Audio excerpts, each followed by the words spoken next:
5, 4, 3, 2, 1.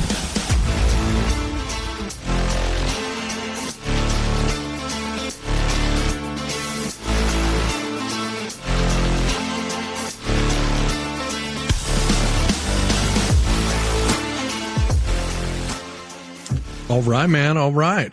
Just you and me tonight, brother. Here we go. Last week was the Four Horsemen. We got a little bit of taste of the of all four of us, and had some issues going on. We got some illness happening and things like that. So it's just gonna be the two of us tonight, but we're gonna have a good time here. So I'm looking forward to it.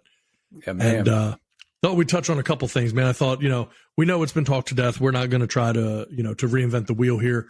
I thought we'd talk a little bit about the NFL playoff games from the weekend and a little bit of a look ahead, and then just whatever the heck else we want to touch on. So, first things first, Jags Chiefs. Look, this was a good game. We called on this show that we thought this could be a much closer game than people were giving, I guess, giving Jacksonville credit for. We thought it could be a pretty close game. If I remember correctly here, going way back, you predicted that this would be the round that Jacksonville lost in. That the Kansas City lost in. Thought the Chiefs would lose, not to the Jags. This is way before that. Catch me up a little bit here. Catch us up, all of the listeners here. Exactly. Yeah, I think the Chiefs. I don't know. I thought they were going to get knocked out this round, but then I didn't think they were going to be playing the Jags. So I had predicted a few weeks ago that they were going to get an early exit. And man, I will tell you, for a good chunk of that game, I thought this actually may happen. The Jags may knock off, which being a Ravens fan, I wasn't too happy about, because then that meant just the Bengals were going to skate right to the Super Bowl without any opposition whatsoever. But yeah, it was a close one. It was a close one. It was and honestly, I mean, kudos to the Jags. I mean, you're a team that really hasn't been in this position. You got a lot of young players that have no experience with winning or playoff football, and you're going against a machine in Andy Reid, Patrick Mahomes, and the Kansas City Chiefs. I mean, the sheer number of weapons that the Chiefs have. It puts any team in a difficult spot, and the Jags, look, they took some shots and they stayed with it. They did not throw in the towel early. They didn't check out mentally. They stuck in that game, and they kept driving, and this was a close game throughout.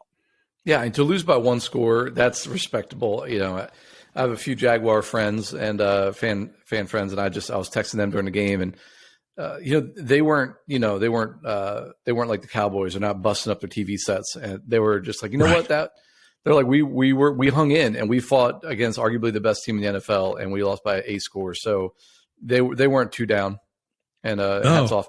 I started thinking about, man, what is the piece that really puts them over the edge next year? Because obviously second half of the season, all of a sudden Trevor flips the switch and he's playing really well.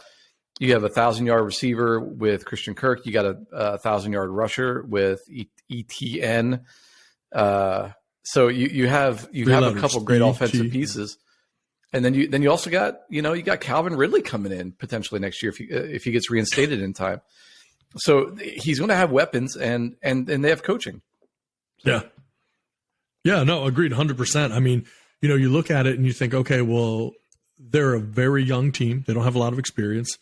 But you have maybe one of, if not the best coach for that exact situation. I mean, Doug Peterson has proven himself to be a really, really successful coach, and successful at bringing teams kind of out of the doldrums, out of those, that kind of, look, the NFL, it's always a story of kind of the haves and the have-nots, right? So the NFL has those upper tier teams that are consistent winners. You're going to see the same teams every year, and you know what you're going to get.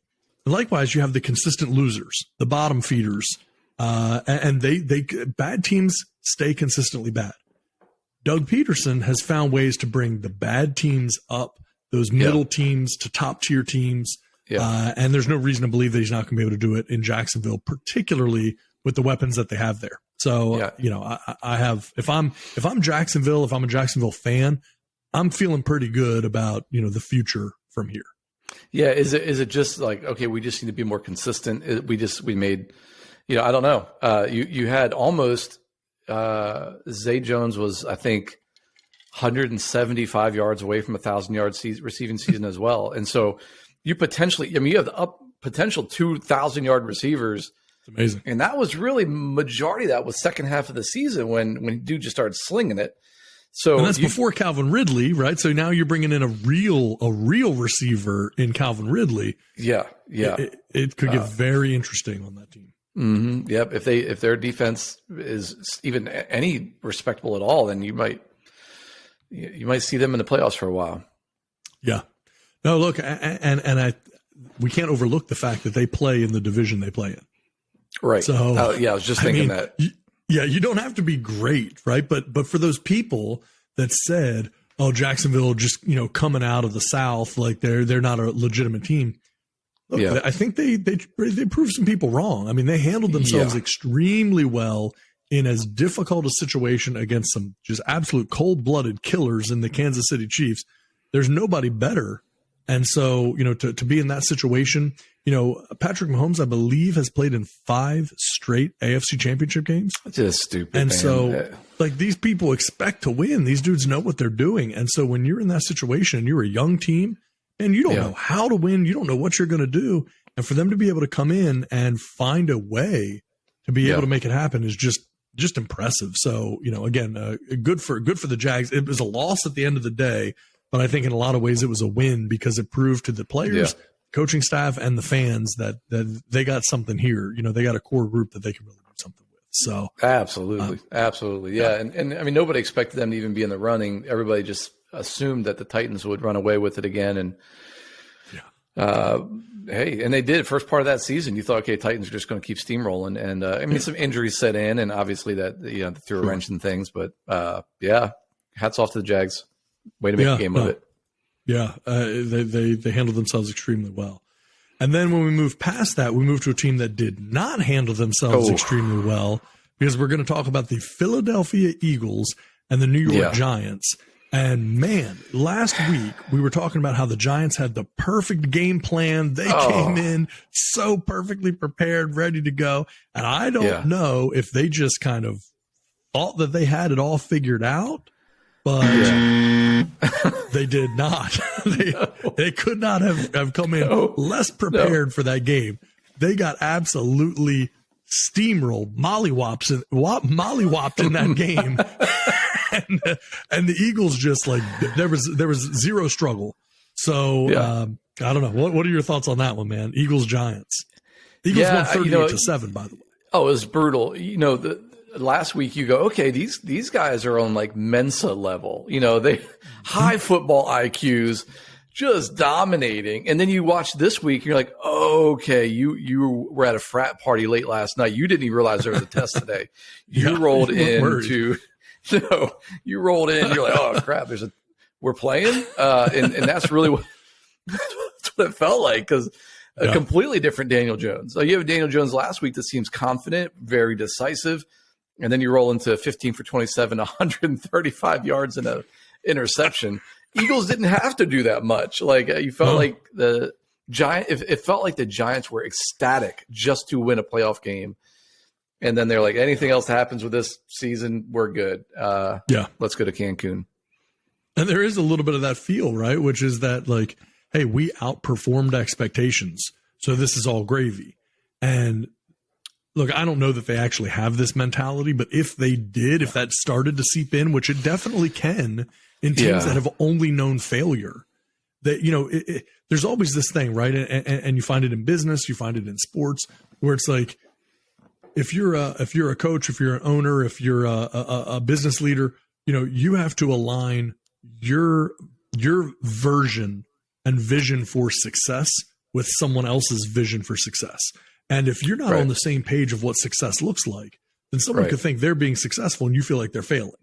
And so you have to get on the same page. And I feel like the players, based on the performance, it sure seemed like the players felt like they were already successful because they had made it this far into the playoffs. By surviving the wild card round, and it just didn't work for them.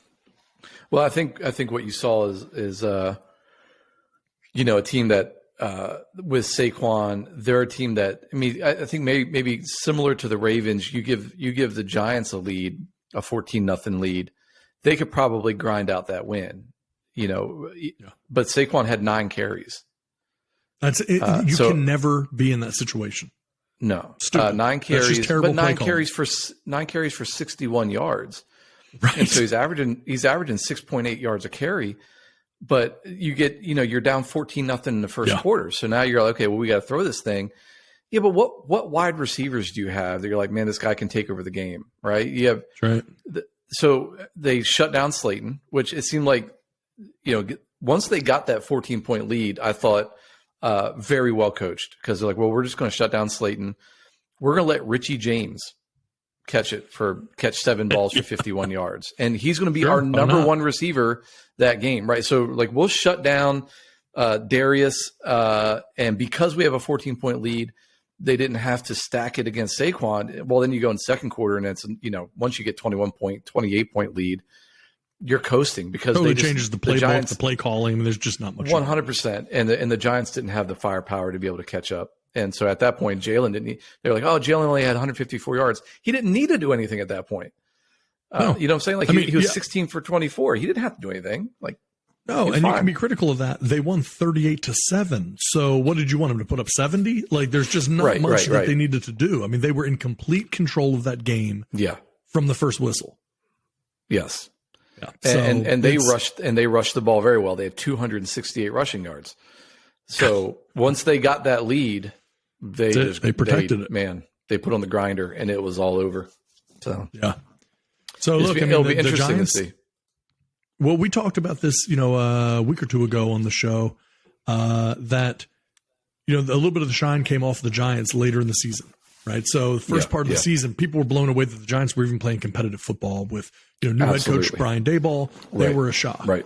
And then people's expectations started to go too far in the other direction. That this is the Giants. They're going to really make some noise. They could win the division. They could make a lot of noise in the playoffs. And you have to take into consideration these guys have never won. They haven't been a winning organization in quite some time. And the players that are on the team haven't been winning. So, you don't want to put these guys in a situation where anything that they do is looked at as not enough, right? Because they're doing amazing things just to have gotten where they got. Yeah. And so this is a win. Play great team ball. Yeah. And I think you got to look at it again, not unlike the Jags, and say, this is a win for the organization, because 100%. I think next year you're going to look at this and go, well, what's Brian Daboll going to be able to do with this team year 2? Right. Now, again, is Daniel Jones back? Nobody knows. Right? The team's indicated they'd like him back. He has been very non-committal. Daniel Jones has, about whether or not he's going to return. He said after the game, like, hey, this is a business. I understand it's a business. I've enjoyed my time here.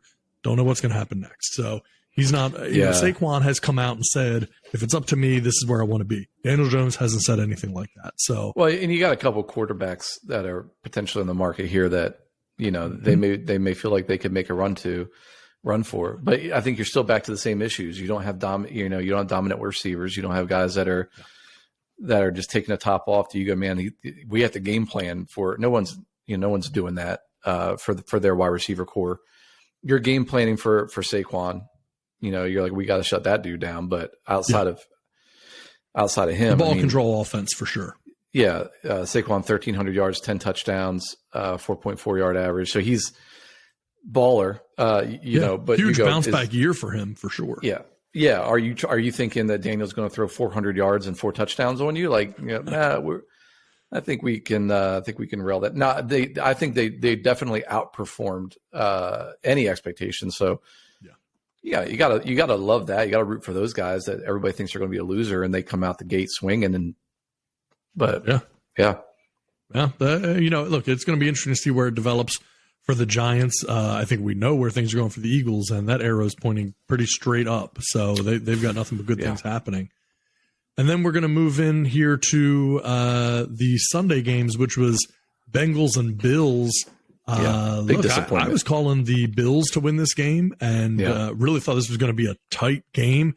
Look, I think I said not only on the show here, but literally used this exact example that this was going to be a heavyweight fight, a slugfest. These guys were going to be going at it. And the bottom line is Buffalo did not come with their gloves on, and they were not ready for this fight.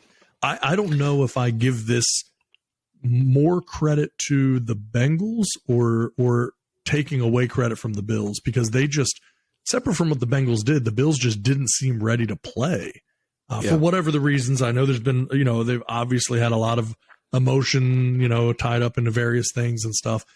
But, these are getting to be stacking up frustrating seasons for the Buffalo Bills, and the window only stays open for so long. Stephon Diggs, you probably saw immediately afterwards, clears out his locker, leaves the locker room, doesn't want to engage with anybody. They have to drag him back in the room basically to be, willing to spend any time there.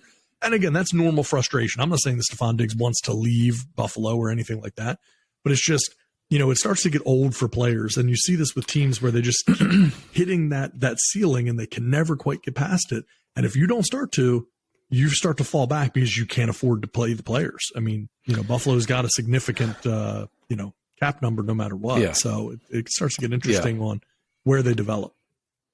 Well, I think the unfair thing for Buffalo, and I was rooting for them, obviously, to win. I thought it would be a more competitive game. If you're in Buffalo, it's a snow game. I'm thinking, this could potentially be a route from Buffalo's side of things. I think you start to be hypercritical of the guy, of Josh Allen, which I think he's fantastic. Yeah. But without him, you're not even getting close to being this far, where in regular season wins or even potential playoff. So you're hypercritical of the playoff run, which it's unfair. I mean, you saw early years Peyton Manning. You know what I'm saying? Like, this dude was a perennial playoff choker. He was a playoff. I mean, he was a regular season god, and then you come into the playoffs, and all of a sudden he's terrible. So, I get the frustration, especially when you look at your team and go, we have all the pieces that we need, and you can't argue with that. They do, but I thought it was a little bit childish for Diggs to make the sideline antics a little bit and go, come on, man, like, you're not helping the morale at all at this point. So it's like you got to figure out what you're contributing to the team, and if you're not contributing positivity, he obviously is a great player, so you're not going to take away the play. But also looking, and I pulled this earlier today, but the Bills are in the bottom third of the league as it pertains to cap space going into next season. So you look at this team, and they are currently $8.5 million over the cap, and they are the effective cap space that they have. They would be over $20 million over the cap. Wow! Without restructuring anything going into next year. And so you look at that situation, and for what it's worth, and I'm not sure why because I haven't examined these numbers, but the Jags are actually in worse shape than the Bills. They're $14 million over the cap and almost $24 million in or negative $24 million in effective cap space. So the worst teams as it pertains to cap space. And I'll give you what is essentially the bottom half of the league. These aren't numbered, so I'm just going to start from essentially where I start seeing negatives. The Eagles are at about a break even. The Steelers are slightly over the cap as of right now, but effective cap space, they're at negative almost $3 million. Then you go into Cowboys, Jets, Bills, Panthers, Jags, Rams, Browns, Dolphins, Packers, Chargers, Titans, Vikings, Bucks, and Saints. The Saints, 58, they're the worst. $58 million over the cap, over $61 million in negative cap space. So there's some massive restructuring that's going to have to be done, on that team. But sticking with what we're talking about with the Bills, they're in the bottom third of the league as it pertains to salary cap. So they've got some things. They're going to have to make some tough decisions. They got some things to figure out. Which you'd have to expect that for what they paid. Because you're going to have to start planning for Trevor Lawrence and his contract extension. And what are you going to do there? Interesting to see what kind of moves these guys make. I mean, you always go, can you get a serviceable quarterback and then stack your team the rest of the way, and win a Super Bowl? Well, yeah, clearly you can. I mean, that's the Ravens' MO. Like we're going to Dilfer it. We're going to Dilfer it and Flacco it up, and we're going to stack it across the board. And you got your, it's definitely doable. But I mean, gosh, Mahomes is just a different breed. Where you can go, I'm going to pay you $500 million, and I'm just going to put rookies around you, and you're going to make them better. And you're so good, you can account for their weaknesses. Can these other guys do that? Yeah. But yeah, disappointing loss for Buffalo. Burrow is looking like the real deal. Gosh, he is just. If I'm a Bengals fan, I love me some Burrow because he is just the right level of cocky, the right level of arrogance. If you're anywhere else in the world, you hate him. But if you're a Bengals fan, you probably like him. I think the rest of the world sees him as a very arrogant, unpleasant guy. But again, a Bengals fan, if you're your Bengals team, fan, you like him, man, so nobody's knocking that. Absolutely. Yeah, you're loving every bit of it. Yeah. So anyway, it was a disappointing game. I thought the last round of games was a lot better.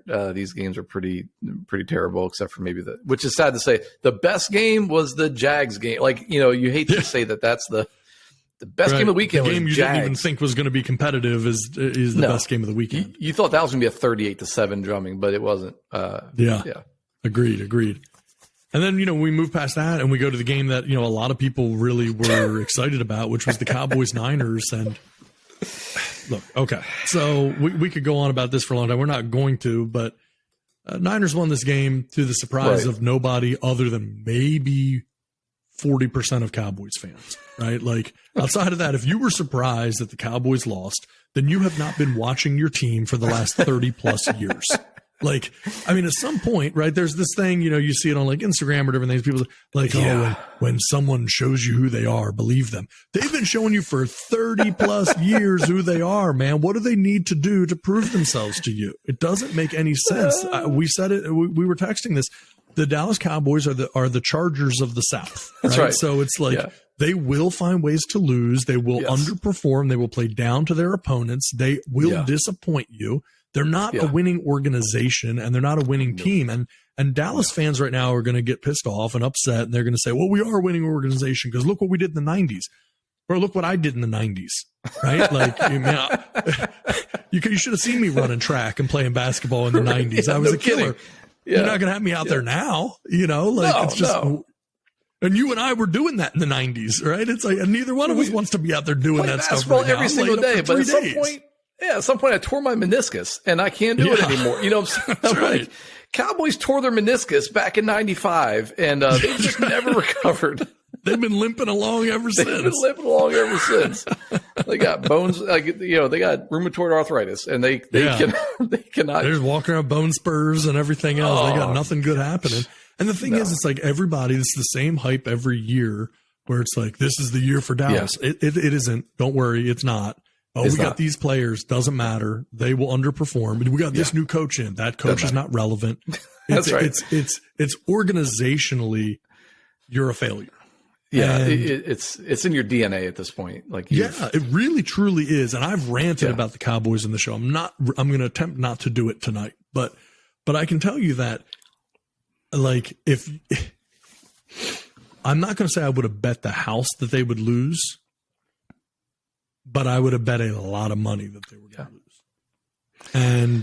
And so, and that's the situation is that, when you're a losing franchise, you find ways to lose games. Loser! You're a loser! Are you feeling sorry for yourself? Well, you should be, because you are dirt. You make me sick, you big baby. That's how most outside fans, and honestly, probably what Dallas fans should have felt, watching that game the other day, because it was embarrassing what Dallas was able to do. And not just Dallas, Dak Prescott. This idea, this thing that people have wanted to do to hype Dak Prescott up to some sort of elite top 5 quarterback is laughable. Statistically, sure, he's put up some decent years. There's nobody's taken that away from him, but he's not a winning quarterback. And until you understand the difference, you will continue to lose in the first or second round of the playoffs every year, you will never be a real threat. And also the organization failed him, for the record, by also getting rid of Amari Cooper and having absolutely no plan to replenish the receiving core. So you're throwing to Michael Gallup, who has injury issues, and these other guys. And, it's just bad management and then bad play. Yeah. And Dak had some early career success, which I think that's what got got people pretty. He's like he's the Tony Rich project of NFL quarterbacks. So he just. Well, I'll tell you who I was going to compare him to was Carson Wentz. Yeah. Right. Now, don't get me wrong. He's still playing at a higher level than Carson Wentz, right? I get that. No, but it's not before that he's anyone not freaks out about it, it was only a few years ago that Carson Wentz was an MVP candidate. People forget how quickly things fell apart there. But the reality is he was a guy who could put up stats and couldn't win the big game. And then Foles beat two people that year. Right. He went to the Super Bowl and then just he took Wentz's dignity and then he just never recovered. And so if you look at Dak and you say, okay, well, what's the difference? Right. Is he playing better than Carson Wentz? Not necessarily better than peak Carson Wentz. And I'll be the first to say I haven't looked at him side by side, but I'll pull some stats and look at Dak's best year versus Carson Wentz's first year. Yeah, but, it's the upside. If you put those two side by side, you're still going, well, I'm taking Dak because the ceiling is so much higher. Right. But Dak's he's not even sure what the ceiling is. Like like he is too focused on the floor. Yeah. To even care. I mean, he got some injuries and stuff mixed in there the last couple of years, which you that's fine. But he's not injured right now, and it was more his head than anything because he made a couple of throws where you're like, that doesn't, those aren't top 5, top 7 quarterback throws that you're making, and very disappointing. It's funny because you follow NFL memes, if you follow them on social media, whatever, they're hilarious. They do such a great job with that stuff, and of course they just start. I mean, they come out guns blazing with Cowboys for a few reasons. One, because Cowboys fan can be so obnoxious. They can be so obnoxious. Sure. It's we always them boys. Yes. We always winning it. And so nobody likes to pop their bubble more than than satire. And so they start, it's meme after meme after meme attacking the. So I went to some of the comments today, and you just have a litany of Cowboys fans just blowing up. So angry. They're like, does NFL memes just hate the Dallas Cowboys? This is so terrible. Like, why can't you guys talk about other teams that lose? Like, I'm like, you're just making them want to make more memes about you. That's right. You're proving their point. You are the Karen of NFL football now. Like you are just going after it. So it was funny. I'm like, you do understand, like, okay, you've missed. Okay. That's why we, and that's why we hope. If we look at a Dak and Brock Purdy, and we're comparing those two in that game, Dak Prescott goes 23 of 37 for 206 yards, 1 touchdown, 2 interceptions. Yeah. Brock Purdy, 19 of 29, 214 yards, no touchdowns, no interceptions. The almost undrafted, Mr. Irrelevant rookie quarterback does not turn the ball over when it counts, does not make the fatal error. The experienced, multi-million paid, supposedly elite quarterback of the Dallas Cowboys, he's the one that's turning the ball over. He's the one that's failing, in the clutch. And it's disappointing. Great for Brock Purdy. Congratulations, bro. Well, he just didn't lose the game for him, right? That's it. That's all he has to do. And that's all Dak needed to do, honestly. I mean, it didn't require a whole lot more than that. And yes, I know, and believe me, I've heard it about, the Dallas fans say, well, Tony Pollard got hurt and blah, blah, blah. Okay, Tony Pollard had 6 carries for 22 yards. He was averaging 3.7 yards a carry. The idea that the whole game hinged on that Tony Pollard injury. Meanwhile, Zeke Elliott, 10 carries, 26 yards. He's having 2.6 yards a carry. And that's it. So that's it. So here's the thing. Like if, last week's game, the run game was fine. Like run game was carrying it. They were good, but now you're going up against were 49ers ranked 1 or 2 in rush defense. Yeah. And so now they're shutting down your run game, and now all of the pressure is on Dak. All of the pressure. Like, he has to win this. He didn't have to throw it 37 times.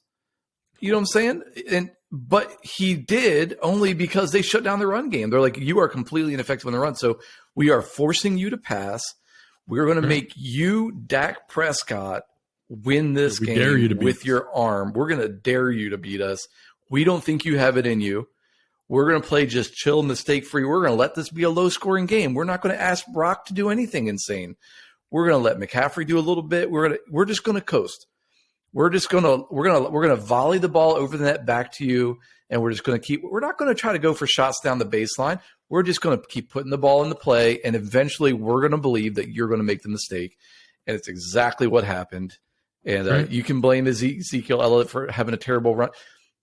They went up against one of the best. They just, hindsight, in my mind, I thought, okay, I think the Cowboys can do enough with that defense to disrupt the 49ers offense. And you could argue that they did. I mean, 19 points isn't blowing it up. It was the other way around, though. The 2 interceptions, and Brock Purdy comes out looking like he deserves that starting spot. Yeah, I mean, honestly, if you look at the stats, I mean, they were relatively split down the middle, right? I mean, most of them, the Niners had an edge, but a small edge, right? So total yards, Niners had 312 to Dallas's 282, pretty close. 199 passing yards for the Niners, 206 for the Cowboys. So again, very close. 113 rushing yards to 76 for the Cowboys. So the Niners definitely had the edge there. But again, you got Christian McCaffrey. Like, that's going to happen. Slightly more yards per play, 5 yards per play for the Niners, 4.7 for Dallas. The difference was, time of possession. The Niners had almost 6 more minutes of time of possession. And then all you have to do is get some turnovers. And once you factor in turnovers and that time of possession change, you can't win that game. And that's what happened to Dallas. And at a game and a time when they needed clean play, they couldn't get it. And that's been very, very consistent with that team for a long and they didn't even have to do it. Like, if Dak wasn't forcing it, because it really did feel like he was trying to make something happen, trying to prove that he, was going to put the Cowboys on his back. You forced some things that didn't have to be forced, because I don't know that Purdy was going to win that game for you. Right. I think if the Cowboys could have just kept it close, kept mistake-free, I think they probably would have taken it in the end. Because if you start putting that pressure on Purdy, like, okay, now I got to do something, man, you can. I think at that point you're putting them in a tough position. But Cowboys going to Cowboy. That's it, man. They always do. They always have 30-year history of doing what they do, and they do it as good or better than anyone. So. Unfortunately for Cowboys fans, that thing that they do is fail miserably when the chips are down. And then so that sets us up for the conference championships. And so, look, again, I want to be very, very clear in what I'm about to say so that there is no confusion about this whatsoever. Yeah. We know the NFL is not rigged. Right? Like, we know that that's the case. Like, that we never have that concern hanging over us. There's no chance about the NFL being rigged, right? That's silly talk. It's silly to even talk about. It's so crazy. It's silly to even talk about. It is. But I don't think that they're upset about the fact that the NFC Championship game is the San Francisco 49ers and the Philadelphia Eagles. And I don't think they're upset that it's the Bengals and the Chiefs. And for a few different reasons. Number one, because they didn't want it to be the Jags. Let's face it, right? They want major teams, major markets. Like, this is the way it is.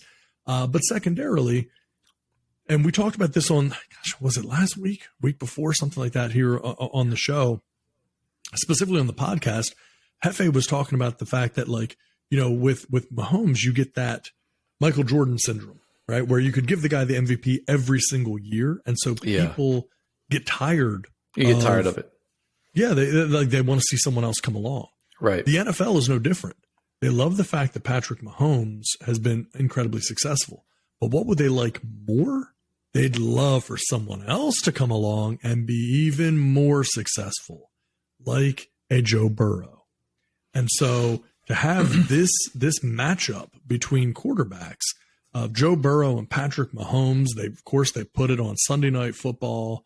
It's and a great matchup. I mean, I can't take anything away from it. I'm super curious to see how this game's going to play out. I've learned the hard way. You don't bet against the Chiefs ever, but the Bengals are looking like a tough team to beat. So I on both levels, let's start with the Niners, Eagles. What are you thinking on this one? Well, I don't think I think it was a win-win, obviously, for the NFL, because if Cincy loses that game, you know what I'm saying, you still got Bills and in KC. So it's not like it's not like you're hurting either way.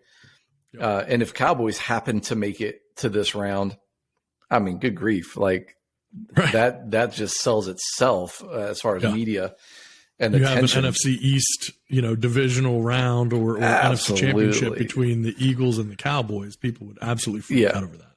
Yeah, it was going to be either way. So I was wrong last week, so I'm a little hesitant this week to throw out my and I think my heart gets in the way a little bit because I do not want to see the Bengals in back-to-back Super Bowls. No one wants to see that. Well, except for Bengals fans. What's your call? I think as much as it pains me, Bengals just got this swagger right now, and maybe I think the other storyline is I don't think Mahomes has ever beaten the Bengals or beaten Burrow. I'm not sure. I haven't looked that up, so you might be right. I thought I hear like they were 0 for 3, I think, against Burrow. So if I could be wrong, but I'm pretty sure that's the stat I had heard. And so if that's the case, I don't know, man. I'm going to pick the Bengals because I think there's just a level of swagger to them that. Well, what about the first game, Niners Eagles? I really like Purdy, and I really want this dude to succeed. I really do, but I'm going to go Eagles. Look, I feel like this game, the Niners Eagles, is like two buzzsaws just like coming right at each other. I mean, these are two of the best teams, and honestly, I'm not 100% sure that the loser of this NFC matchup wouldn't beat either of the AFC teams. Like, it's very possible whoever loses in the NFC title game could potentially beat either AFC team. They're that good. Well, yeah. I mean, both teams are really, really impressive. Very complete. And I think what you ran into with, a lot of injuries on the Buffalo Bills defensive side, right? You lose Vaughn, you lose, you lose Hamlin, you lose a lot of defensive players that they lost. So they couldn't keep up with Burrow. Burrow picked him apart. You don't expect him to throw that well in the snow, but it did not faze him one bit. He was lethal. And but you go the week before, you go to a top-ranked defense that can make you one-dimensional with the Ravens, and all of a sudden it's a very close game. So I think if he does end up making it to the Super Bowl, I do want them to get blown out. But well, it gets interesting too because we know old Patrick Mahomes has that high ankle sprain. Yeah, and so there is that introduction of that issue. And actually, I want to give a little credit. We just got a comment on that on our live stream here as we were talking that that got brought up about that high ankle sprain and the potential of where that could impact them. And and so that's. I'm not going to bet against the Chiefs. I'm going the Chiefs. Yeah, I mean, it's just Duke can throw with both hands. I mean, he's ambidextrous throwing touchdowns in the NFL. Right. I mean, it's just silly. No one could do that. So you can put him in a hip cast. Does he need 2 ankles? I'm not sure. No, put him in a hip cast, and he's still going to probably throw for 320 and 2 touchdowns. He may get a pick, but it's possible. Possible to turn the ball over. Right. That was one of the behind the back passes that just was slightly off target. But you saw him even when he came back in the game. He is just so good that running is an element of his game, but it's not. It's just as the defense gives it. It's not like a Lamar Jackson thing where you tweak your ankle, you're like, man, I'm done for the year. Just let me just sit home. But he's just so good. So it's going to be an interesting game. It's going to be an interesting your call is what for the Niners Eagles? I'm calling Eagles. You've already called Bengals. So you're calling Eagles Bengals. Super Bowl. I'm calling Bengals and Eagles in the Super Bowl. Ooh, boy. Well, then you know what? I'll flip it the other way. I'm going to go Niners Chiefs. And that's who I want to be in the Super Bowl. Okay, so if I'm going like just pure feelings, I would want Niners and Chiefs. But I was completely wrong last week, so I wouldn't trust anything I say, and I definitely wouldn't put any money on it. No, agreed. And I don't trust anything you say, but it's relevant I'll bet for you the a purposes quesarito. of this show. Yeah, I'll bet you a quesarito. That's what I'll bet you. I'm not even 100% sure what a quesarito is, so I don't feel comfortable betting it. But well, sir, I will say, then you have not lived. But I will say, when we look at these games, I mean, obviously it's lined up super, super well. These should be really, really good games. Both these teams have really similar strengths, on all levels, right? No matter what the matchup is that you see, really, really solid teams. I think the difference is going to be on the Eagles and Niners. I think it's going to come down to pass rush. Whose pass rush gets off the most? They both have had strong pass rushes in the playoffs. I'm very curious, who gets off the ball better is going to be the difference maker on that. Last week, we saw the Bengals pass rush really be impactful against the Bills and Josh Allen. So if they could manage to pull something like that off against Patrick Mahomes, particularly if his mobility is a little limited because of the ankle sprain, that could definitely, be a huge impact in that game. Yeah, for sure. I'm curious to see what AJ Brown does. Very hard to guard. There's just not a lot of. I hope this. I'm really just hoping these are really good games. I hope they're better games than what we had this week. I mean, if I have my way, I just don't. I don't want to see the Bengals win. Out of the other remaining three teams, I don't care who wins the Super Bowl, but I just don't want to see the Bengals doing it. Because we are the AFC North, and we don't want to see any of them have success ever. So not at all, not at all. I never understood people like that are in the AFC North because it's such a it's a brutal division, and we genuinely hate each other as humans. I never understood like a Steelers fan going, "Hey, I'm pulling for the Ravens or I'm pulling for the Bengals because we're in the same division." No. I'm like, it doesn't matter when that's like, we're not friends. It's not like, I think that's supposed to make you feel better about you losing to that team. Like, oh, well, they beat us, but they were the Super Bowl champions. I don't feel good about losing to anyone ever. So that doesn't matter to me. Like, I don't want to see them become the Super Bowl champions because they beat me. It just, I don't understand the argument. Well, it's even like we're not the Olympics, like where you have several teams on Team USA and like, man, if one gets knocked out, I'm really rooting for my teammate to win the gold. It's not that. Like, we genuinely don't like anybody in the AFC North. So I don't understand the whole just when we were in the Super Bowl and you and I went back in 2012, we were there at the Super Bowl, went to the game, and we had Steelers fans, friends of ours, that were going, "Hey, we're rooting for you guys." I'm like, why would you? I don't expect that. Why would you do that? Yeah. I will never do that for you ever. No. I mean, we could probably, seriously do a whole episode one time on just, us going to the Super Bowl and what that experience was like, because that is something that for, most people and most people listening to the show in whatever the venue is that they're hearing us, right? It could be on YouTube or clips on Instagram or Twitter or TikTok or anything else, or listening to the podcast. It's, most people that listen to this are football fans, and the idea of actually going to the Super Bowl is something that for so many people is just a dream, a fantasy to ever be able to do. And so to have been able to go and to watch your team win is, incredible. So, and we've got talked a lot about of stories this. about that. What's the percentage? Like, we've talked about this a little bit as far as the number of people that are on planet Earth. And even if you just bring it down to the United States, the percentage of people that went to the Super Bowl and saw their team win live, I mean, that's definitely an elite number. that year. It's like it has to be like 1,000,000% of the population of the country, right? I mean, it's just like nothing. I mean, each Super Bowl holds 70,000 people, right? Ballparking this. Ballpark. Yep. And there have been, 50 plus Super Bowls at this point. So, yeah. I mean, if you were to say the total number, and that's if all of them seated the exact same number of people, 70,000 people.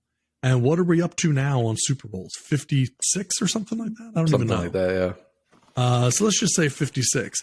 That would mean a total of 3.9 million people have ever been to a Super Bowl at all.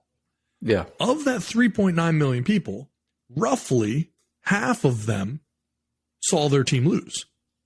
Yeah. So now you divide that down, and it's 1.95 million people in the entire country that could have ever gone to a Super Bowl and watched their team win.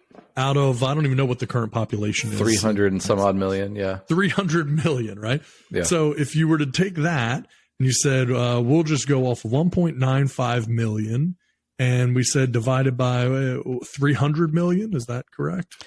Yeah, I don't even know that. That would mean that's 0.0065%. In the history of the Super Bowl.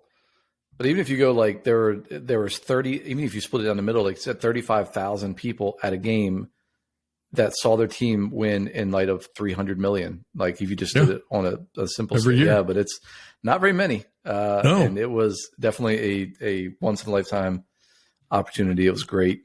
It was awesome. It really was. It was a lot of fun time. Next question I have for you is Damar Hamlin secretly not alive or around or being hidden from view? What is this?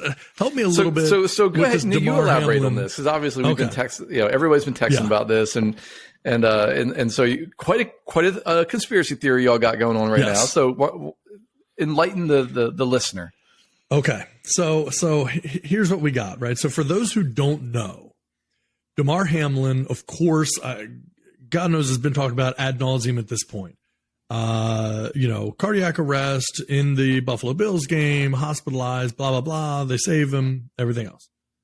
Last week, you have the Buffalo Bills and the Cincinnati Bengals playing. Snowing, it's Damar Hamlin at the game, assumedly to be able to provide, there he is right there. Give it up. To boost the Bengals. I'm sorry. Well, maybe that's what happened. To boost the Bills. The Bills got nothing out of it. The Bills were the ones that were flatlined after. No, they were distracted. They're like, yeah. Do we have first responders in the suite? Yeah. So now we're here and we're watching the game, and they keep cutting. The footage of Damar. Yeah. But Damar, who they're showing, has in a suite. Has a hood up, has a mask up, and at various times has sunglasses on as well. So you cannot see. This could be me. And for those who are listening to this podcast and aren't seeing us, I don't look anything like Damar Hamlin. Like I would be pretty much the opposite of Damar Hamlin. Yeah. And so so the point is they won't show him. Now, they had cameras in the tunnel, in the stadium, seeing him show up to the game, seeing his family show up. Oh, here's his wife. Here's his lovely son. Here's this. This is wonderful. Damar, totally separate from them, on a golf cart, hood up, mask up, sunglasses on the golf cart. Doesn't acknowledge anyone or anything, and then just like slips in and goes away. Yeah. So then this starts being more and more talked about. Like people are going, wait a minute. This is a little bit weird. This guy's supposed to be here. He's the biggest story in the world. He won't acknowledge anyone. No one has seen his face. Nobody knows for sure that this even is Damar Hamlin. This is a little bit weird. Yeah. And there's absolutely no evidence. No one has seen Damar Hamlin. We only have reports that people have seen him. And then Damar then goes out in quotations. I'm saying Damar goes on his Twitter feed, takes a picture of himself by a mural, again, hood on, mask over his face, everything else, and just says clone. And so do I think that it's all a conspiracy? No, but I will tell you, Jason Whitlock at his site, The Blaze, also did an article on this, talking very specifically about what in the world is going on with Damar Hamlin. Yeah, and his theory on this is a little bit different. Well, and Josh Allen's already come out and go, that's just, stop that stuff. He's like, this is stupid. And Damar was there before and after the game. Like, he's like, that's just his swag. That's how he does his thing, which, yeah. Could be. I mean, I can't rule that out, right? But it's sure. Like, at no point, it's just odd. Yeah.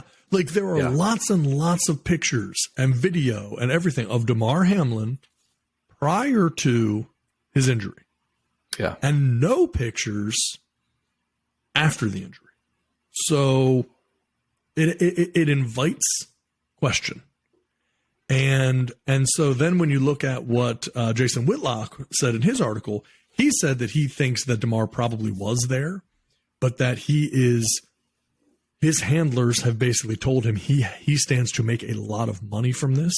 So don't let anyone see you. Don't talk to anyone, because we're going to sit down with Oprah or Michael Strahan on Good Morning America or any number of different things and make a ton of money from this, because you may never be able to play again. So we've got to cash in on every single opportunity. Right. I'm not going to knock the guy if that's the case, but I do think it's an interesting situation that you have a guy who is, again, supposedly at the game, supposedly rooting on the team, but no one knows. And no one anywhere, with all of the attention on this guy. Again, Tony Rich. No one straight to the head. Nobody knows but me. That's right. It all comes back to Tony Rich. It's also no one listening will know who you're talking about. That's what an obscure reference you've just made. No one knows who Tony Rich is. If anybody's watching this and you know who the Tony Rich Project is, please put something in. Put something in the chat, because someone out there listening. I just saw something here. User Tony Rich says, "Yo, that's me. Thanks for bringing me up. No one has talked about me since you were in 8th grade." Okay, all right. That's right. Yeah, that's very accurate. Yeah. He can't even. He's too poor to even have a decent handle. It's just user 48. Yeah.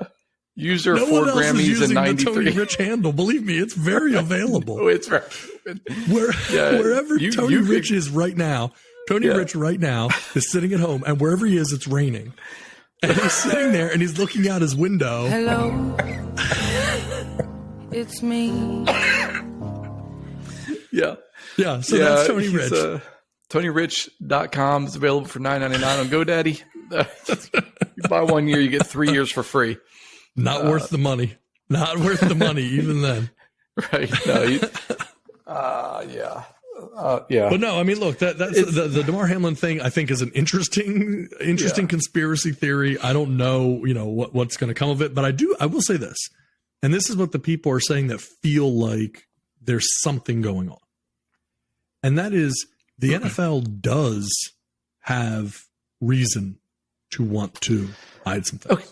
Which I get, and I get the conspiracy side of it, which it's always fun to talk about. But I'm going, you have an entire medical community in Cincinnati that was taking care of this guy. So I'm like, I mean, I know the NFL is pretty powerful, but I mean, can you shut down a hospital and go like, no one's talking about this? He's gone. Like he's in Cuba with Tupac. Like, well, how about this? Is it possible that he's still not good enough to be out and about? He's alive, just not healthy enough to be out and about. And so they would cover it up by that. And so the NFL gets the feel good story. They buy time until the off season when no one has to think about it. Hamlin gets to get healthy again. And then, they get a ton of mileage out of the story in the meantime. So what I'm more curious about is anybody asking questions about his toy drive. Right. Yeah, I think it's up to like $9 million or something. I'm saying, like, you're like, I got a $1,500 goal, and all of a sudden you're at $9 million. Like, who's going? Like, what toys are you buying, dude? Like, I'd turn right around. If I were him, I'd donate the $1,500 worth of toys. I'm a man of my word. I'm going to give those kids their toys. That's right. Yeah, you're going to go straight Amber Heard. I pledged it, and I fulfilled my pledge. Yeah, they got $1,500. Yeah. The rest of it went to administrative fees. It went to admin fees. That's right. These nonprofits ain't cheap. They don't pay for They themselves. are not. No. I've got to be transparent. Yeah. I'm genuinely curious. Like, what are you going to do with $9 million that was pledged to go to toys? Now, obviously, people are stupid because they're not giving that money for him to buy toys. They're, they're to assuage some sort of guilt or go like, no, I'm supporting. Yeah. Make a show. Supporting Damar. Like, hey, I'm out here doing the right it's thing. such a public display of whatever. No one cares, but I'm curious. I'm more curious about this than him being dead. I'm like, where's this $9 million going? Like, where's this going? His wife might be asking the same thing right now. But look, I mean, here's the thing. I will say this: you listen to this show, you listen to this podcast. I promise you, almost nowhere else that you could possibly listen to a show will people talk about this topic in this way. And this is a real way to discuss this topic. You ain't going to hear this on ESPN, right? This is a different way to talk about it. Because the truth of the matter is you hit the nail on the head on a very specific point, which is that these people that donated money to a toy drive for Damar Hamlin doesn't do anything for Damar Hamlin. Nothing. This is money that you want to make a statement to say that you have done something good. This is way more about you, has nothing to do with a guy who had cardiac arrest. And so then it becomes this thing of like, well, now it's this feel-good story, and everyone gets to say, whoever the people were that contributed, like, I contributed my money, I did this thing. But it is a really good point. Okay, great. What happens to the money? What happens? And what's going on with Damar Hamlin? Why can't he show? And this is a money-fueled situation. Because the reality is, again, don't take my word for it. Read the Jason Whitlock article on the Blaze. And it's one of the things, it's still fueled by money. Because as Damar does not even want to take his hood down and wave to people, to give in Buffalo the crowd the satisfaction of knowing that they're actually seeing him and saying hi and thanking them, because he stands to make a buck off of interviews and he doesn't want his face shown. Because cardiac arrest doesn't do anything that makes you have to wear a mask over your face to be able to be covered. And if he's on oxygen, anyone on oxygen does not tell you strap a mask over your face as well to help you breathe. That's try to filter that stuff out. No, and I think, to be just so we don't look like those guys, very happy that he survived. Of course. Very happy that he's alive. Like, Who's we're not going happy he survived. Like, it's sad that in the world we live in, you have to actually take a step back and say, you have to put an asterisk. I'm really happy that the guy survived. Clearly, we're happy the guy survived. Clearly. No one was rooting for Damar Hamlin's death going into that game or after he fell. No one was like, oh, this is fantastic news. Like, of course we wanted the guy to live. Naturally, we're happy that he survived. At some point, it's the same thing we just talked about with Jordan and Mahomes. This is what we do as a society. It's what we do in the sports realm. We build people up. We love the underdog until he's no longer the underdog. And then we're like, we're tired of you. At some point, people are going to ask. And now, most people are going to go, especially if he's not able to play football anymore, everybody's going to go, you know what, just keep the $9 million. Hopefully this sets you up for the rest of your life. And, we're all for you. And so am I. I'm like, go for it. Yeah, great. If people decided to give $9 million to a GoFundMe, one, GoFundMe's really happy about it. You know what I'm saying? Because they're taking their cut. So they're giddy about it. They're like, keep giving it to Damar. Like, we're going to push this thing. Yeah. But and if you can't play football anymore, great. You had a nation of people that rallied around a potentially very tragic situation. And I think on one side, it showed the best side of humanity, that we go, you know what, it can galvanize us, and we can go forward and cheer for this guy, no matter what team you root for. And if he doesn't play again, take it all, go for it.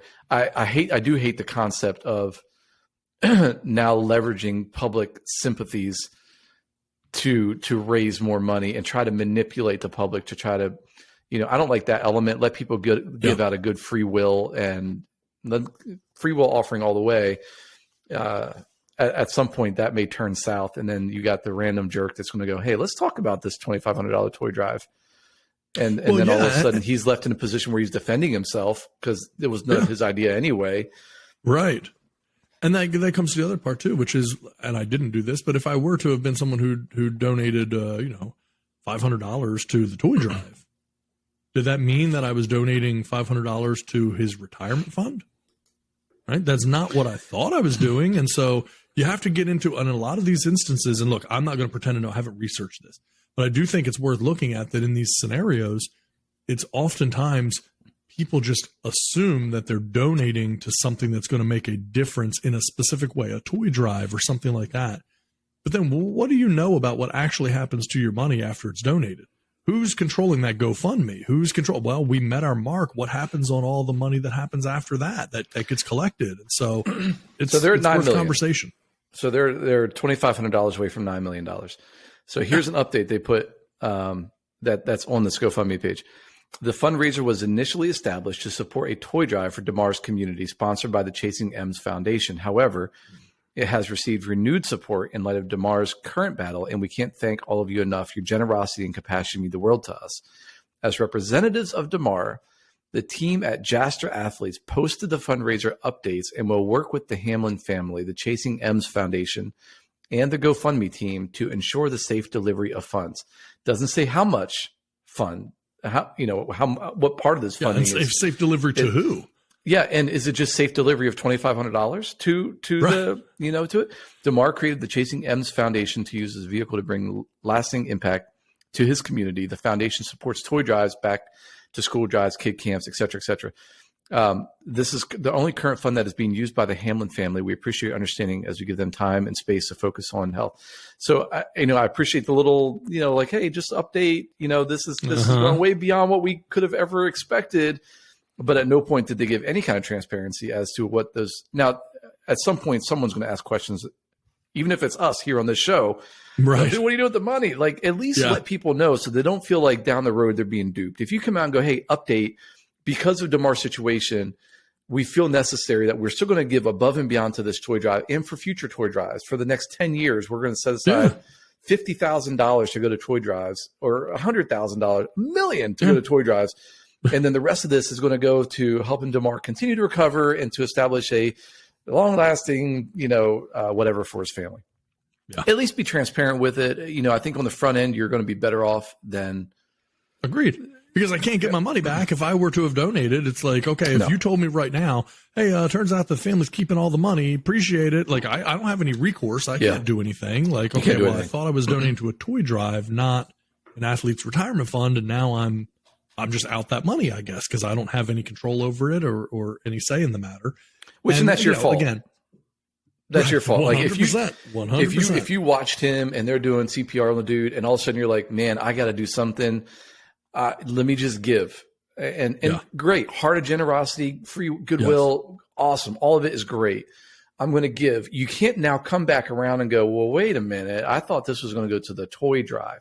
You didn't give to a flipping toy drive. If you cared about the toy drive, you would have given before that moment. You cared about feeling like you were. It's the Anthony Jeselnik thoughts and prayers routine all over again.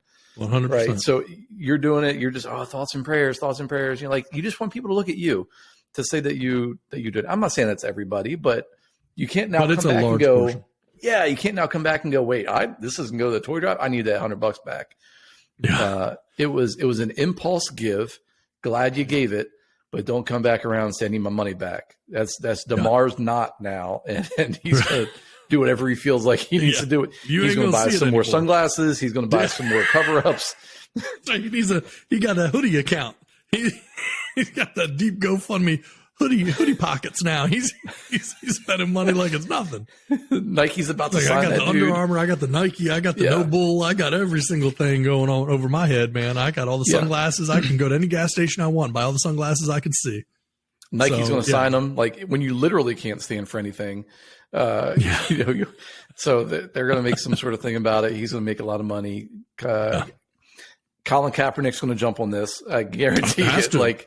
He's going to jump on it, especially if they don't let him back in the NFL. Then all of a sudden, hey, this is.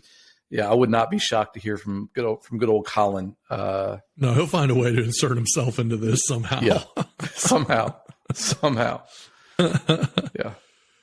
Well, listen, my friend, I think we can probably get ready to wrap things up here. Anything else that you want to kind of touch on before we start to call it a night? We've touched on the playoffs here, the NFL, and then we've created what I'm sure will be a tremendous amount of controversy over our comments on Damar Hamlin, his toy drive, and what's going on with the money, et cetera. So But we've also provided a significant career boost for Tony Rich and the Tony Rich Project. So really believing. Shout out to Tony Rich. Shout out to Tony Rich. I'd like you to come sing at my 5-year-old's birthday party. I was just saying, Tony Rich might be helping to run Damar Hamlin's toy drive. He's got time on his hands. He might be working for GoFundMe or. And this is why Tony Rich came up, because obviously we're older. We're in our 40s here, so we can remember back when Tony Rich was a big deal, Tony Rich Project and Babyface and all that stuff. But this came up because of the pregame show at the Super Bowl that they've unrolled out now, which I think.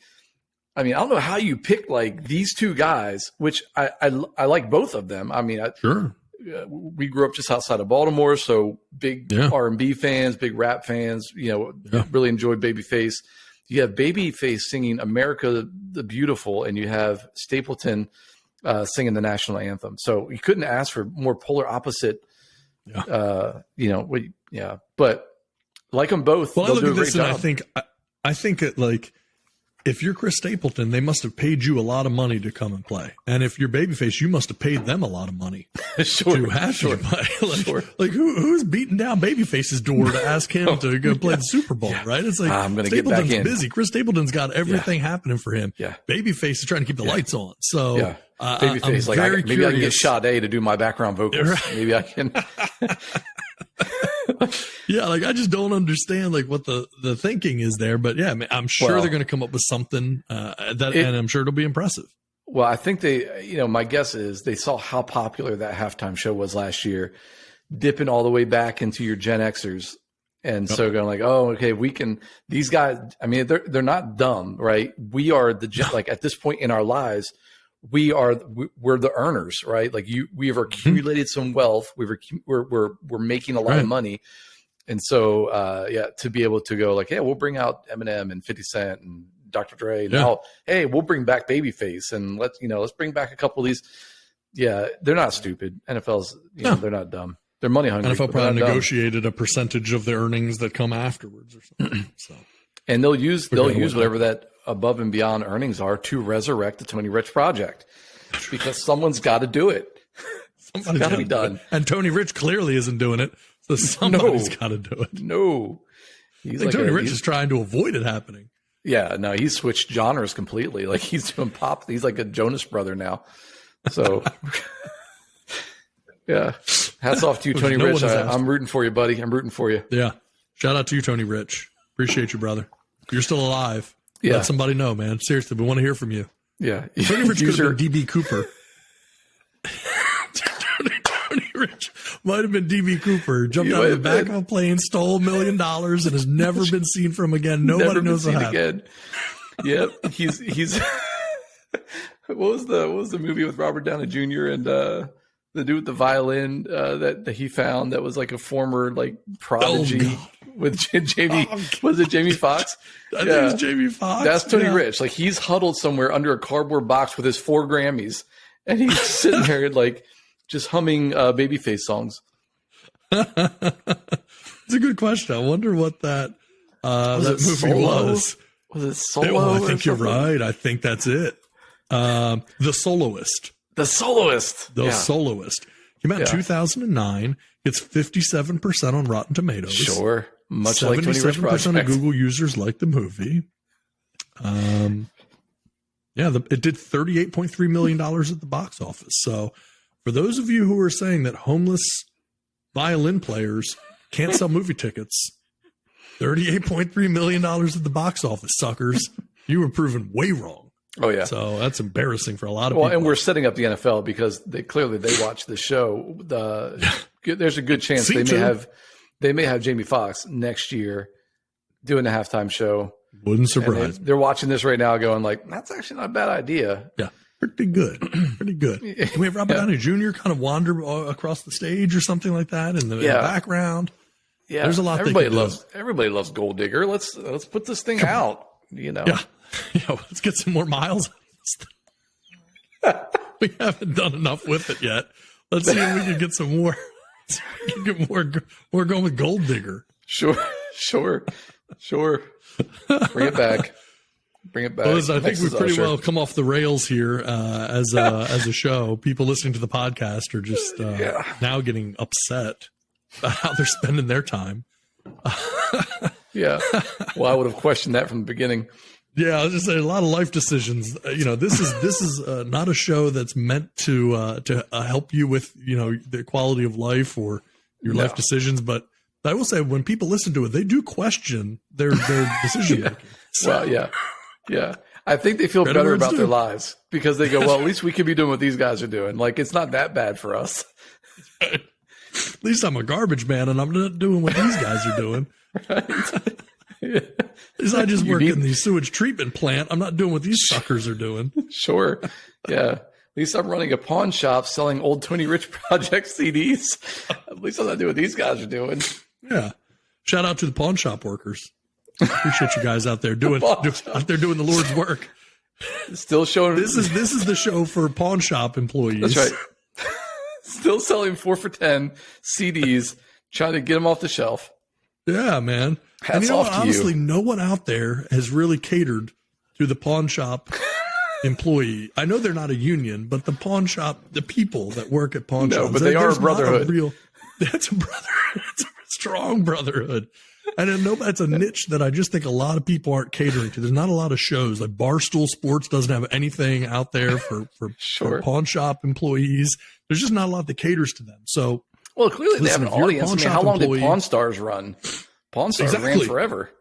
That's exactly right. People love their pawn shops, and I feel like there's a niche there that isn't being filled. So for all of the pawn shop employees out there, you guys that are out there just grinding away and you know, doing trade-ins on shotguns and and pawning console televisions and things like that. Like, we hear you. We stand with you. This is your show. So you're out there. You just took in a Nintendo 64 and you gave someone $7 for it. Man, turn on the show. Listen to us, man. We get it, man. We feel you. It's a dangerous industry, so stay safe. Stay safe. You know what I'm saying? Like, dangerous industry, but it's recession proof. In fact, it's recession helped. So there's no one hates a strong economy more than pawn shop employees. They're just super frustrated. I'm pretty sure Gary Vee is doubling down on pawn shop enterprise. That's right now. The money is. There's an arbitrage opportunity there. That's right. Look, I was right about baseball cards. I was right about Uber. I'm about to be right about pawn shops. Invest heavily now in the pawn shops. Get in on your pawn shops if you can. Now's the moment. Yeah. Now you get the salt and pepper shakers that you can flip for a 50% profit. Do it now. Do it now. Yeah, if you don't say you weren't warned. Yeah, that's on you. Dummy. Don't worry about EVs. Electric vehicles has nothing to do with our future. You got to reach back into the like, if you need to get where the grassroots movement is that shapes the economy of this nation, you're going to the pawn shops. That's it. You want to know what people are really about? Go see what they got rid of for a small amount of money that they won't be able to pay back by payday, and they will lose that item forever. That's what this country was built on. How many pawn shops do you think got Dak Prescott jerseys right now? Well, the ones that weren't burned, there were a lot of people burning their Dak Prescott jerseys, which again is great. I saw a guy on, I think it was Twitter, that said that, or it didn't say, they have video of him wearing a Tony Romo jersey, burning his Dak Prescott jersey. It's like, bro, it's the same, right? Yeah. Like, so we had someone on the live stream a little while ago talking about that, the Spider-Man meme where it's like the Spider-Man's pointing at each other, like, you're me, I'm you. So he said that there should be a Spider-Man meme of Dak Prescott and Kirk Cousins. And, but I also feel like it could be Tony Romo and Dak. I mean, you can't stand there wearing a Tony Romo jersey, angry at Dak Prescott, and burn his jersey. I mean, man, that's the height of hypocrisy. Well, here's the thing. If you have both of those jerseys, leave them on when you light it on fire, because at some point, you've got to call it quits. You got to shift teams. Man, this is not working out for you. How have you not found another team yet? Yeah, the NFL meme of for Brock Purdy, I think the one you probably saw it as well, but they're like, Brock Purdy has as many playoff wins as Yeah, as Dak Prescott and Tony Romo, ... He played his first game last week, So, yeah, it's not pretty. It's not pretty. That represents a lot of years of futility. Gosh, I do love the rage. I do love the cowboy rage, breaking televisions, fake, staged or not. Love all of it. Yeah, that's right. Yeah, exactly. It's all good to see. And just as we wrap up here, just want to let you know that in 2023, it's projected that there will be 9,116 pawn shop businesses in the United States. So, right now, is that an uptick from last year? Well, surprisingly, pawn shops in the U.S., their annualized business growth from 2018 to 2023 is actually down 1.7%. So that's a little surprising, but I think my friends in the industry feel like we're going to start to see a turn. Things are going to start trending up again. Part of this was COVID related. Right. So we have to take that into consideration. Yeah. So when we talk about a 1.7% downturn, with COVID, that certainly made an impact. I mean, that was an industry hard hit by COVID that, again, no government bailouts coming from there the were lockdowns. Yes. Yeah, there were lockdowns. Yeah. Like you couldn't even get to the pawn shop. Like, God knows you wanted to. You couldn't do it. You wanted to. You wanted to see your friends at the pawn shop. You couldn't get there. Just as an update for you, if you were to go to bandsintown.com and look for Tony Rich Project, you can request a show. So no current tour happening, but you can request a show, and I think I may do that. I may do that. Well, hey, listen, I mean, you could also request a show maybe on OnlyFans from Tony Rich. So I'm gonna check Cameo. Maybe he's on there. Maybe if you can sing me a solo on Cameo. If Tony Rich is on Cameo, he's probably requesting a cameo from someone else. He's not doing any himself. There's the music service now where you can like custom write a song for your spouse and they'll have somebody sing it. He might be on there on the R&B version. Like male R&B would sing the song for you, and it's just generic voice that sings. Yeah, it's Tony Rich. You won't even know who it is. Yeah, big fan of that. Big fan of that first album, though. Fantastic album. There you go. And well, listen, don't be surprised. People listening to the podcast here, don't be surprised if we see a sales spike. Like, now that it's been talked about and hyped up on this show, sure, it's been flatlined for 15, 17 years. Don't be surprised if there's like just a little click, tick, like just slice, like whoa. Well, hit a button. Hit a button. That's what Tony Rich will do to you, man. He'll get you all fluttery, and next thing you know, got me all fired up. Don't be surprised, pawn shop owners. Don't be surprised if those Tony Rich albums start flying off the shelves now. Flying off the shelves. Yeah, your shelves are covered in them right now, but they're going to start. A through Z. He has his own genre. Yeah, just hit after hit after hit. So people really hit after hit on the first album. Yeah, hit after hit after hit, but subtract 2 or 3 of those hits, and one moderately successful song some people may have heard is basically what it boils down to for him. So they've got to have heard that, man. Come on, you don't think anybody? What's it called? What's the song called? Nobody. Come on, nobody knows. You can't. Do you know that that's the name of the song? I'm going to try. I'm going to try to do something. I'm trying to see how many. I think it was 4 Grammys that he won for that album. It's Nobody Knows is the song. The album. Yeah. The album was Words. That's what I was looking for. The album was Words. The song was Nobody Knows. Yeah. So 4 Grammys. For this album, and then he just he pulled a Cowboys, you know what I'm saying, like early success collapsed. And then just collapsed. He said, like, I'm leaving all of my trophies in the 90s, and so he did a Cowboys. I was going to bring up and play this song, but I don't want to run into some potential issues as it pertains to copyright. Tony Rich is very litigious, but I will say that Wikipedia says Nobody Knows is a song by R&B singer Tony Rich. then known as the Tony Rich Project, Sure. from his 1996 debut album Words. Released as his debut single on November 7th, 1995, the song peaked at number 2 on both the Billboard Hot 100 and Billboard Hot Adult Contemporary Tracks charts. It also became a hit in several other countries, topping the Irish singles charts and reaching number 2 in Australia and Canada, number 4 in the United Kingdom, and the top 20 in the Netherlands. They don't tell you where in the Netherlands. My guess is top 20 means 20. Top 20 in the Netherlands, New Zealand, and Sweden. Rich received a nomination for the 1997 Grammy Award for Best Male Pop Vocal Performance. Global sensation, the Tony Rich Project. Well, you also keep in mind, please, that everything I read you, that is the extent of his Wikipedia page. No one has seen him There's since. nothing else. They don't know where he's at. Otherwise, it's they go into track listings. Yeah. They tell you where it was made. Joe Rich helped with writing, presumably Tony Rich's brother and or some other relation there. Rich Sure. did all vocals and all instruments except acoustic guitar, production, and arrangement. He's a talented There you man. go. Some would say that he owes his success to Joe Rich. Joe Rich has said that on many occasions. It's called a huge rift just between Tony and Joe huge. Rich. Hate each other right now. No, I they think, do not go to Thanksgiving now, together.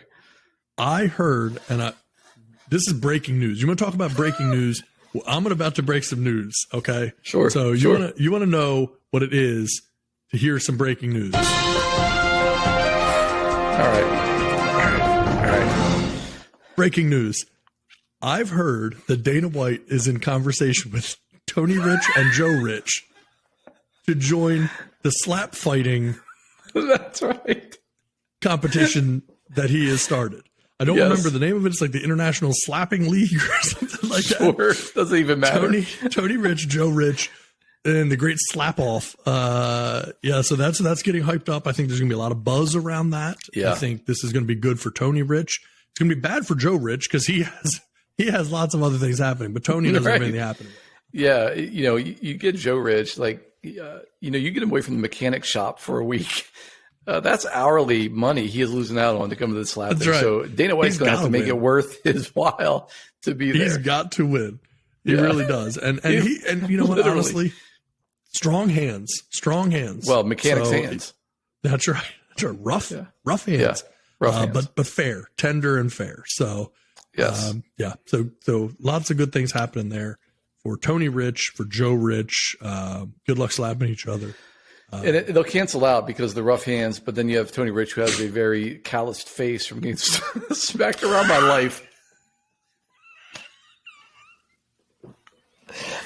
You're saying Tony Rich's face is like an old catcher's mitt. Old That's just catcher's mitt. Life just kept life.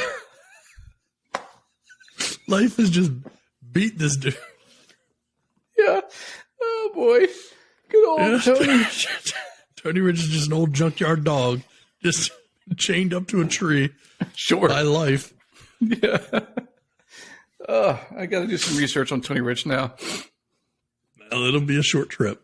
He's watching this, eating a quesarito.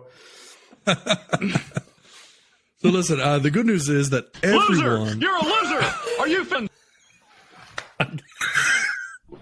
again, that was an accident. I accidentally hit that button while I was thinking about Tony and Joe Rich. Unrelated. I want to say for the record, unrelated to those Sure. fine gentlemen. But the good news is anyone contact. that was listening, no one has made it to this point in the podcast. That's right. So it's just us talking at this point. No one's listening anymore. But we will get ready to wrap it up. We've gone on long enough, probably arguably too long. Most people would say we've talked too long. But yeah. So anyway, I think we've covered everything there is to cover. Any last word before we shut her down? No, I mean, go to the Tony Rich Instagram page, follow, hit the bell, like, really make that me feel welcome. Yeah, and if you have a second after that, maybe go to the You Get the Horn Show page. Look at any of our only after you've checked out Tony Rich. But you Sure. can find us on YouTube and Instagram and TikTok and Twitter. And of course, You wish you hadn't. the podcast. You Get the Horn Show is on every major podcast platform: Apple, Google, Amazon Music, Spotify, everywhere you can think of is You Get the Horn Show. Might be an upcoming interview with Tony Rich in the near future if we can wake him up. And so once the beds wear off, he'll be able to form some sentences. That's right. So listen, been a good time. We will have lots of more content, probably some comments coming as well, but some content coming out. Hopefully going to have all four of us next week. Yeah. And we'll take it from there. So, brother, I'll be seeing you. Obviously, you and I are meeting up for lunch tomorrow, actually. Yeah, so man. That'll be a good time. And we'll talk to the audience here soon. So yeah, if you're in the Charleston, South Carolina area, hey, hit up Lewis's Barbecue. Yes. Do yourself a Lewis favor. Barbecue is as good as you're going to find. It is as good as you can find for barbecue. Yep. So yeah, Lewis Barbecue. Shout out John Lewis. Lewis Barbecue. Shout out John Lewis. Yeah, follow the show, John. Do yourself a favor. Yeah, appreciate it, John. John probably already does follow. I'm going to assume he does. So if you're out there, you like barbecue, you've thought about getting into barbecue, you've heard of barbecue before, just know that John Lewis already follows us. If he does, it makes sense for you too. Don't be weird about it. Just go ahead and follow us. Right. Yeah. They don't sponsor the show. I think we sponsor them. Not yet. But not yet. That's right. Our money goes to them. Their money doesn't come to us yet. But I'm confident things are going to change. The tide's turning. I can feel it. Tide is later, turning. those calls are going to be answered. That's right. All right, brother. Have a good one. All right, we're going to wrap it up. Thanks for staying with us, everybody. We'll talk soon.